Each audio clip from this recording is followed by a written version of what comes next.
Well, good afternoon, everyone. Welcome back to our Department of Labor and Economic Opportunity webinar series focusing in on workplace mental health. We're going to be joined again today by our great friend Ashley Nixon of Willamette University for the last segment of our three-part series where we're focusing on technostress. We covered sort of what it is in part one, the role of leadership in HR in part two, and today we're going to finish out with managers and peers as frontline supporters in technostress reduction. If you've followed along with all three parts, we are happy to report today that it looks like we don't have any technology issues because funny enough, while we were talking about technostress on the first two, we had severe technological challenges on getting them off the ground. If you missed those because of that or otherwise, they're available on our michigan.gov/workplace mental health page. You'll see a recap after this one. Ashley's provided all of her slides that she's used. So all of that information is either on our website or you'll see it in your inbox after we wrap up today. Don't forget that you have a Q&A box on the top of your screen. You can submit questions to at any time throughout today's presentation. We'll get to as many as we can at the end. If you haven't, go back to that website, michigan.gov/workplace mental health. Get those recordings or whatever else, but also sign up for our emails. That's where you're going to see all of the invites for these and other information that comes out. We're continuing to focus on those three pillars, which are things that are happening in the workplace. That's a lot of what we've been talking about with technostress, how it's impacting either our stress levels overall or how we work and communicate in the workplace. That's not something coming from outside. We talk about things affecting the workplace. That's where we're thinking about trauma and the impacts of adverse childhood experiences and how we have to manage folks in a way that recognizes those challenges. And then, of course, the all-important connections to individual behavioral health support. So we try to make sure we hit on one of these pillars throughout all of our webinars. And we're certainly moving full steam ahead into the what can we do about it phase of the work that we've been doing on workplace mental health. We're definitely going to continue to identify key issues and challenges, but we have also identified some tools and other things that we can do to improve our overall work experiences and workplace mental health. Our webinar series, as you've noticed, has been revamped to kind of do that too. So we're getting into the what is it, what do you do about it sort of phase of our webinar series. You'll see an announcement soon for the next three-part series. But for today, to wrap up this wonderful journey on technostress that has stressed me out, I'm going to turn it over to Ashley, and we appreciate your participation in all three parts and are looking forward to what you have to share today.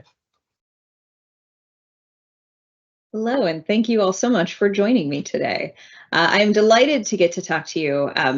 This class is probably my favorite because we get to get into what we can each do on a daily basis to support both ourselves as well as the members of our organization. But to start with a quick recap, first of all, when we talk about technostressors, in particular, what we're thinking about are the tools that lead to constant connectivity. So we think about our cell phones, we think about our laptops, we think about the devices that allow us to never really disengage from the workplace. For those of us who kind of check our email last thing we do before we go to bed and first thing we do when we get up, that's constant connectivity. That stops us from being able to disengage from work, for being able to relax and rest and get that disengagement that our physical and mental body really need. We also have just this sheer rapid change. We've had automation for a while. AI is new on the scene. How do I learn these new tools? How do I keep up? How do I adapt my position so that I'm able to stay relevant in the workplace? All of this increases this level of anxiety and stress that we have within the workplace. And then we have technology-mediated communication. When we have ways of communicating through chats or emails that are devoid of a lot of communication context, interpersonal conflict is far more likely to occur, damaged relationships. And so these are kind of these major buckets of technostressors that we see. This has profound human, societal, and economic impacts on what happens. So we know that we have a huge increase in employee anxiety, depression, disengagement from work, likelihood of accidents and injuries. When we tried to quantify the economic impact of stressors in the workplace and technostressors in particular, we're looking at costs upwards of employee illness costing the US economy $187 billion a year, and the total economic impact being around $300 billion a year. In our second section, we started talking about what are some of the actionable steps that we can take in organizations to reduce the impact of technostressors on employees. And to begin with, we can talk about leaders. With leaders, what we're looking for is to set a culture that values well-being. Right? If we have a leader who says, we're going to do this work, we're going to do it well, and we're going to do it in a sustainable manner, right? We're going to work as hard as we can, such that we can keep working for a long period of time, then that's going to become the culture at our organization. And so that leader engaging in role modeling behaviors that establish, transmit, and impact those norms and policies is critically important for having a work environment that supports employees in minimizing the impact of technostressors. For example, if I have a boss who emails me at 2 a.m., I'm probably going to try to be able to respond at 2 a.m. So even a simple thing like scheduling our emails so that they go out at 8 a.m. rather than whenever we thought to create that email can influence how our employees interact with technology at work. Then we have a really robust step that has to come from our HR departments. And this is talking about training, development, onboarding employees. What are we doing to communicate with people about how they should engage healthily with the workplace? What support are we providing in the learning and development process to help them be able to cope, to communicate effectively within these systems? We have performance management. We have defining appropriate role expectations. All of these steps that our HR department can help us by setting up the systems and policies to support a healthy environment for our employees. And then we get to managers, and managers is this little funky spot where we simultaneously are the deployers of our HR systems and the local leader, right? So we have that role of role modeling that is just as important from my manager as it is from, the CEO or the president of the company, because my manager is the one who's going to impact me. So if the CEO is super careful, but my manager emails me at all hours, I'm going to respond to those emails because I'm going to believe that's what the expectation is. And then additionally, these folks are the ones who have to take all of these systems that hopefully our HR has created and actually enact them and enforce them and apply the rules at the team level so that those things exist in my daily life, not just on paper in an HR department somewhere. And so in this regard, our managers function as our first responder. And this is the area where we can see the benefits of being able to proactively support employees, respond to needs of employees, and to take the steps that help reduce and mitigate technostressors. In particular, we can kind of put this into two buckets. We've got the managing the work side of work, and then we've got the managing the people side of that managerial role. On the managing the work side, it's, do my employees actually know what they're supposed to do? Is this a realistic job? I don't know about most of you, but I've been hearing more and more people talking to me about the stress they have at work and how much they're working. And my thoughts are, this sounds like you have a job that's probably more like a 1.2 to 1.5 full-time equivalent rather than a 1.0. And I'm not sure that any of them are able to communicate that to their managers, that this is not one job, this is a job and a half.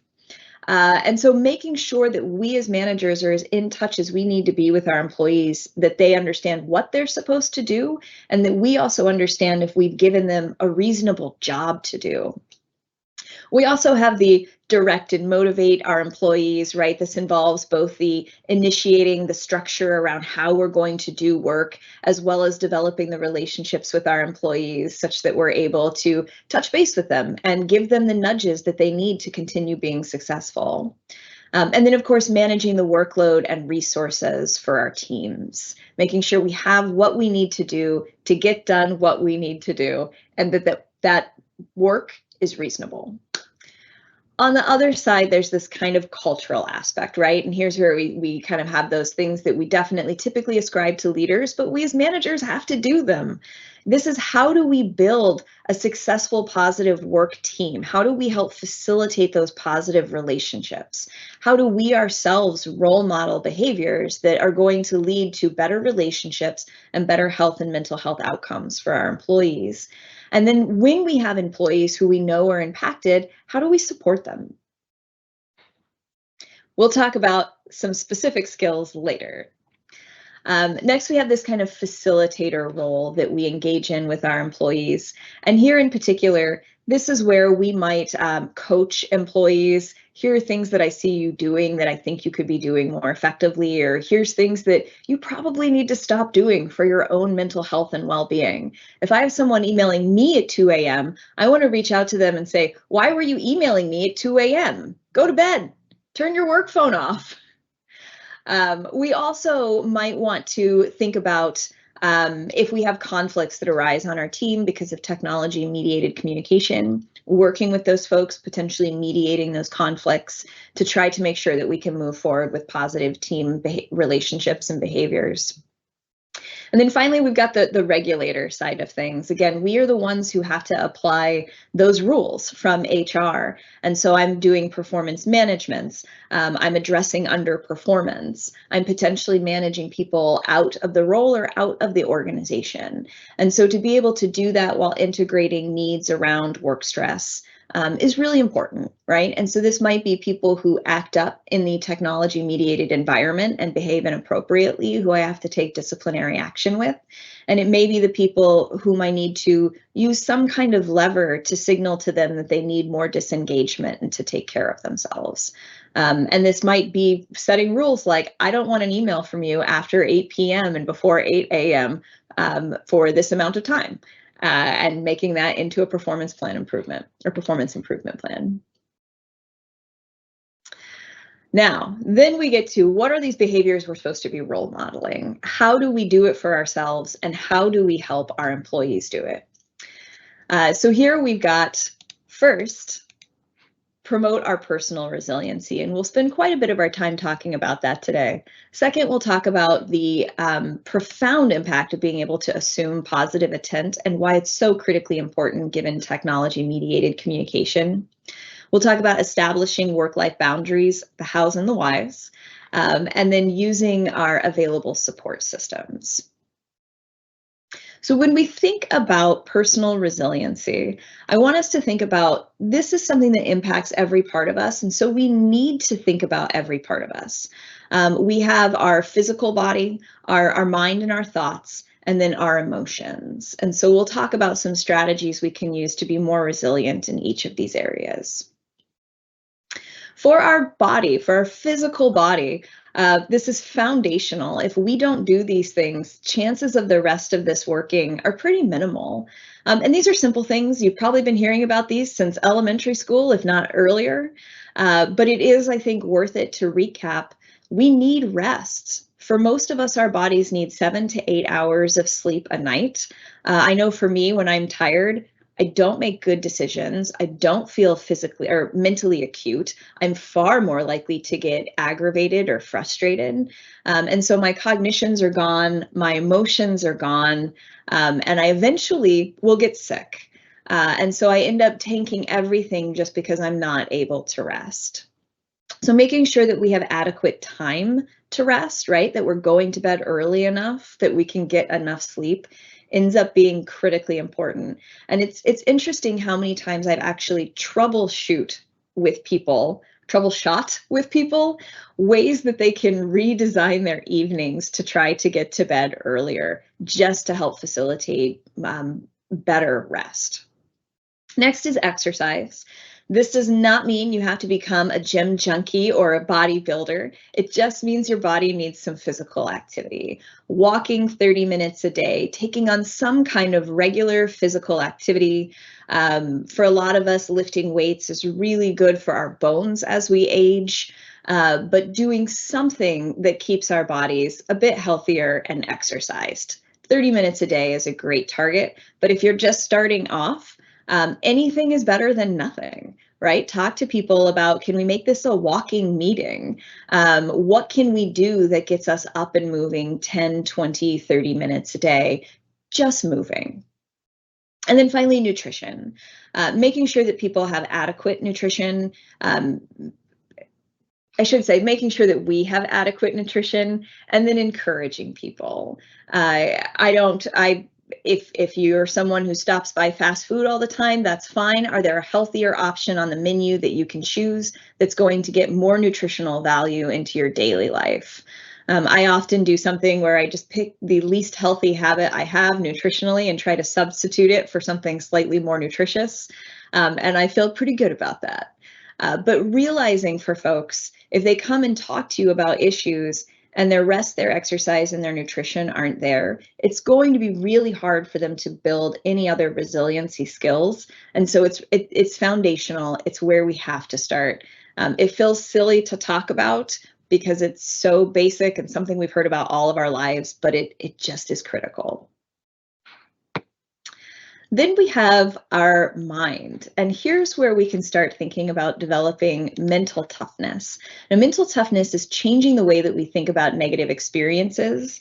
This could be emotions, ideas, interactions, events, in a way that alleviates anxiety, depression, and would improve our overall health and ability to be resilient in the face of stressful situations. And with this, we can think about cognitive reframing, as well as the specific subset of that, which is cognitive reframing and then positive reappraisal. With cognitive reframing, it's really important for us to recognize that we tell ourselves a story to make meaning of the world, right? And we can change the story that we tell ourselves. And I want to give you the silliest example. I am someone who used to get very frustrated and angry when I would see people drive like jerks on the road, right? Whipping in and out of lanes, tailgating. Like, you just get so angry at this person. They seem like such a terrible person. And I once had a friend tell me I was expressing frustration at a driver, and she said, "Oh, well, clearly they're having a baby." And I was like, "What?" And she's like, "Well, that's why someone would drive like that, right? They're having a baby and they need to get to the hospital." And I was telling myself a story of this person's a jerk, but she was telling herself a story that there's some kind of medical emergency, and that's why someone would behave like this. And so I was getting frustrated, and she wasn't bothered by it at all. So that's this cognitive reframing, right? Rather than framing it as there's something about this person that makes them bad and I should get angry at them, I can rephrase it as there's something going on in this person's life that would lead them to drive like that, and I can be empathetic and neutral. I hope they're okay. So that story we get to control. And with that control, it leads to downstream positive outcomes that can be really profound, right? If I can take stress, anger, and frustration out of my daily commute, that's a huge change in the emotions that I experience daily. So we can target cognitive reframing on our negative thoughts, such as that person's a jerk, on our irrational thoughts. How many of you know someone who slightest thing they're worried about, they act as if their entire life would fall apart if that happened? It's a specific process we call catastrophic thinking, where like if I don't do well on this one project at work, I'm going to lose my job, my house, my wife, and my car, and my truck if it's a country song, right? Like, we act as though we're going to lose everything. And that's a really irrational train of thoughts that our brain is falling on. It can make sense in the story that we're telling ourselves, but it's a very low probability story. So if you can find someone, or even yourself, who has this anxiety response that is just disproportionate to what's actually going on, it's really helpful to start breaking down, like, what are you actually afraid of? And can you reframe that into something that's more realistic, something that's more probable? If you do poorly on a deliverable for work, maybe you get a talking to by your boss. Maybe you get additional training. Maybe you get some disciplinary action and you'll have to do better next time. Even if you lose your job, there are other jobs out there, right? We can start telling ourselves this much, much more realistic story. And then on the positive reappraisal side, we can start taking things and saying, what's the most optimistic story I could tell myself about this? If I get an email from a colleague that is really terse, I might say, what's the most optimistic story I could tell myself about this? Maybe they had a bad day and they only had 15 seconds to send this email, and it's not that they're rude and angry and terse at me, it's that they're really stressed out and didn't have time to make this more courteous and polite. So we've got the cognitive reframing. Let's start taking control of the stories that we tell ourselves about our lives and the world we live in. And then the other side is, what's the most positive way that I can look at this? And this is something that is clearly going to help us with our emotional control. When we think about what we want from our emotions at work, on one level, we want to be able to have less negative emotions. When I'm angry, it is hard for me to focus. I am far more likely to damage my relationships in the workplace, and it's harder for me to concentrate. What we have found is that over negative, neutral, or stressed, people who are experiencing positive emotions are more productive and creative in the workplace. So what we want to do is to try to increase the frequency with which we experience positive emotions.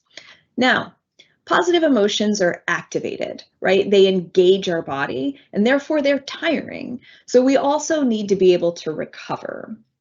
And so we can start thinking about our day as, how do I engage in positive emotions and then allow myself to recover? With that, we can start thinking of specific strategies. To control my emotions, we can do things like deep breathing. When we take really, really deep belly breaths, and not just like a deep breath. Like, think about when you were a little kid and you would try to expand your stomach and pretend like you were pregnant, like that kind of deep belly breath, right? Get it really full of air and then slowly exhale. And what that does is that slows down our adrenaline response. It calms down our body. Our heart rate drops. It allows us to start relaxing and calm ourselves. Other things that I like to do in this area, I will sometimes, if I'm really angry at work, try to meditate. I'm not a great meditator. The research on it is fantastic. I wish I were a great meditator. If you are, kudos to you. If not, I have even found it helpful to be a really bad meditator who only does it a little bit occasionally. Another thing that works really well for me is to take a walk outside.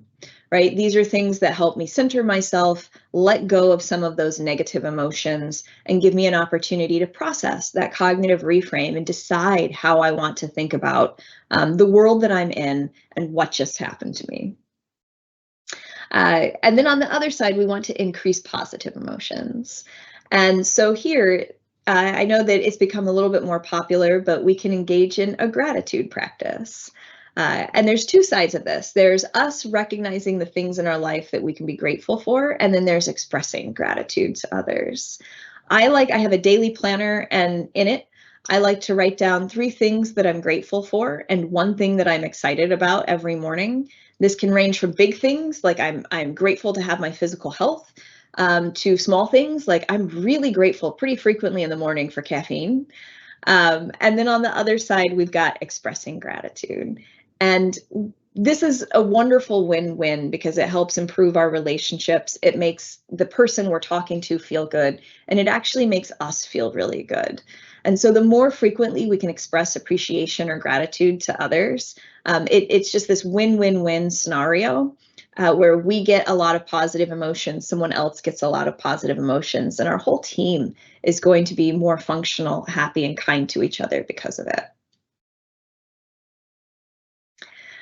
And then we've got this general rule: if you can make this part of your team culture, fantastic. This would be the absolute goal, and this is to assume positive intent. We've got this quote: the ability to assume positive intent from the perspective of others is a powerful ability that alters the way we view others in the world in a way that benefits everyone involved. This is really a specific case of positive reappraisal. If I presume that this person is a kind, decent human who is trying to do their job to the best of their ability, what might lead to the behavior or the email or the communication that I received from them? And here we might just want to stop and ask ourselves some reappraisal questions like, could something else be going on? How accurate do I think my first reaction was? Is there another way that I could look at this? So on and so forth. Just questions that you can ask yourself to get at there. Is there a different way I could look at this? And if so, what's the most positive? What's the most generous? How do I wish if I had behaved this way, people might consider me and my behavior? Can I use that same explanation for this individual? When we get to work-life balance, I always like to recommend to people that this is not something that I think about achieving within one day. Chances are, if I've been a really great daughter in one day, I have not been as good of an employee. And if I've been a really good employee, I have not been as good of a sister. There is usually some trade-off to our time, and our priorities day to day are going to differ. So when you think about work-life balance, if you don't achieve it every day, that's okay. The idea is that you feel balanced overall. But the goal here is that when we are living consistently with our values, with our purpose, with our meaning in life, we tend to have more energy, more resiliency, more mental and physical well-being that we can bring to every role that we play in life. So first and foremost, we have to know what matters the most to us. You may think you do, great. It really helps to write down what are the 5 most important things to you in life, or what are the 3 most important things to you in life. Once you have that, it's really good to be able to identify, how can I allocate time and energy to these important roles? What's the most meaningful stuff for me here? And then what does that look like on a day-to-day basis? One thing that I will do is, it's really important for me to connect with my family. So I will leave work, even if I still have work to do. I will come home, I will have evening time with my family, and then I might finish up that work later. Now, I try not to do that, right? It's got to be a pretty dire situation for me too.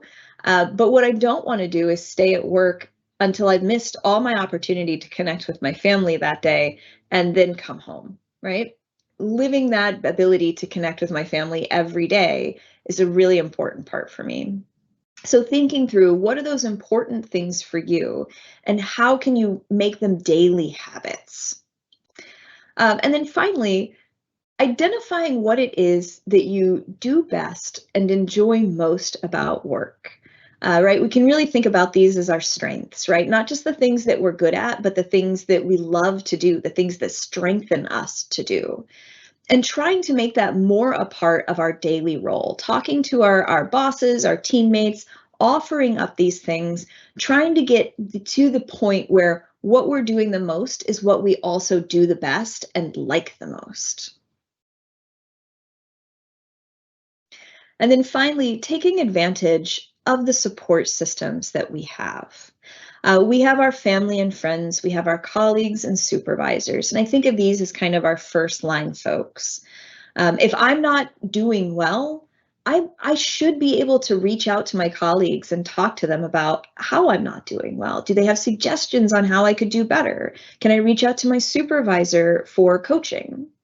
The other thing is that sometimes when I'm not doing well, I don't actually have that capacity to reach out, right? I'm stuck in my own anxiety loops and I can't quite make those initial steps. And so I very frequently reach out to folks and say, how are you? How is your anxiety? How is your mental health? This has been really overwhelming lately. How have you been dealing with it? When I try to teach people and role model different strengths, or different resiliency practices that we talked about, I will legitimately say to people, may I offer you a reframe? If they say something that's really negative or really toxic, may I offer you a reframe? Have you considered? Do you think there could be another explanation? Start trying to figure out how you can guide and coach these skills in others. It's also really great because it helps you remember to do it for yourself. But taking that initiative to reach out to folks and do what we can to make sure that they're okay.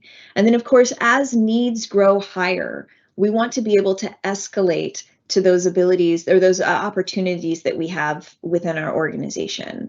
And so particularly employee assistance programs, there are always resources to help with mental and physical well-being and health and life stressors. And directing people to use these resources can be really profound because some people don't realize they have access to them. And some people don't realize the extensiveness of the services that are provided by employee assistance programs. And then, of course, transitioning into use of health insurance in order to try to access longer term physical or mental care might be a really important tool as well. And that is what I have for you today. And I'm even on time. It's amazing. I have deeply appreciated getting to share this all with you. I hope that this has spun some ideas for things that you can do in the workplace to help make yourself a little bit more resilient, a little bit more able to deal with the technostressors we are confronted with regularly, as well as help your teammates, your employees, and your colleagues do so as well. I exist in the real world, and you can always email me with questions, and I'd be happy to share additional resources for those who are interested. So thank you so much for your time and attention today. Yeah, thank you so much, Ashley. This was really helpful. I think I noticed throughout these three parts that you covered organizational, how we have to think about it as leaders or managers, as well as HR, as well as some of the individual pieces today that we have to use to kind of think about how we manage this. So in our work, Ashley, we talk about chronic stress a lot and what chronic stress does to people. And when we talk about technostress, that is a stressor, right? So when we talk about the impacts of chronic stress, we have to deal with what's causing the stress. So one of the questions is, how do you think technology-related stress affects someone who wants to engage in either physical activity or other wellness, but they don't do that? So what's going to happen if they just ignore themselves and just let the technology and the technostress that you've covered impact them? We know the implications of that are really bad, right? We're not taking care of our physical health. The more stressed we are, the more our immune system gets suppressed, the more likely we are to get sick, the more likely we are to develop symptoms of a lethargic lifestyle. When I think about dealing with this in the organization, I really think about the leader's role and the manager's role in being able to say, sign off. We're going to get together for lunch and take a walk. We're going to start exercise teams where we can start holding each other accountable for some kind of movement.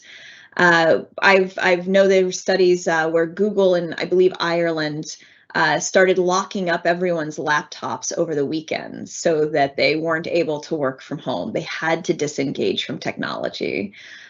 So starting to think about things that we can do at a managerial level. One of the hard things is people are really bad at willpower. It doesn't really exist the way that we want it to. What we know is people who are more successful, more healthy, all of these things end up just having better environments and better habits. The problem is we all have computers in our house. We all have, wireless phones in our hands.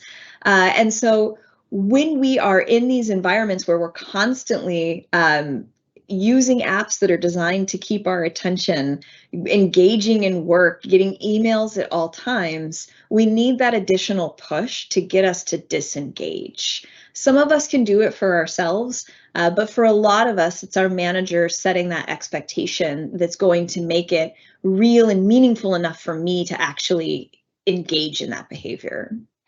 Awesome. So last question for this three-part series, and then I'll wrap it up. This is probably the hardest question that you've ever received. Is that Dr. Nixon's real office or a backdrop? It is my real office. I got crafty one year and painted it very elaborately, and then COVID hit and it worked out very well for me. Yes, awesome. Well, I can't thank you enough, Ashley, for joining us in our first ever three-part series focused in on workplace mental health and in this topic, technostress. Ashley talked about a few things like she's bad at meditation. Start to expand your definition of meditation. A meditation can be that walk. It can be prayer for people that do that. I was thinking about people that hunt the other day and how being in the woods is meditation basically for those folks, and the different things that you do. Meditation is all about kind of slowing down, calming down, quieting your brain. Whatever works for you, use that. I really like the reframing and definitely how we communicate with one another, because the brain itself has sort of a negativity bias, and you need to be aware of that and be reframing how you think all of the time, because your brain will kind of start from a negative connotation. And to Ashley's point, for my own commuting, which is a lot, I took that sort of, I'm going to reduce my stress and not judge other people and just, do my thing without causing traffic disruptions, but not judge people on how we're doing that. And even those little things have a huge impact on how you feel from when you left the office to when you get to your home with your family, because your stress level is going to be lower just from that little bit of time. So technology is going to be with us forever. We're going to be adjusting to technological changes forever. We all hear about AI and what that'll mean, and who knows, we'll figure it out. But these are things in our lives that are eating up our attention, our ability, and they're causing stress for us. And if you followed us with chronic stress, stress is bad. Some stress is good, it can help you, but long-term stress is really, really bad for your brain and bad for your body. So we have to really integrate this into how we work. And then as individuals, we have to think about how we're using these tools as well. So thank you so much. This will be shared out again, of course, and we will look forward to our next three-part series. And thank you, Ashley, for all of your effort and your expertise in this area.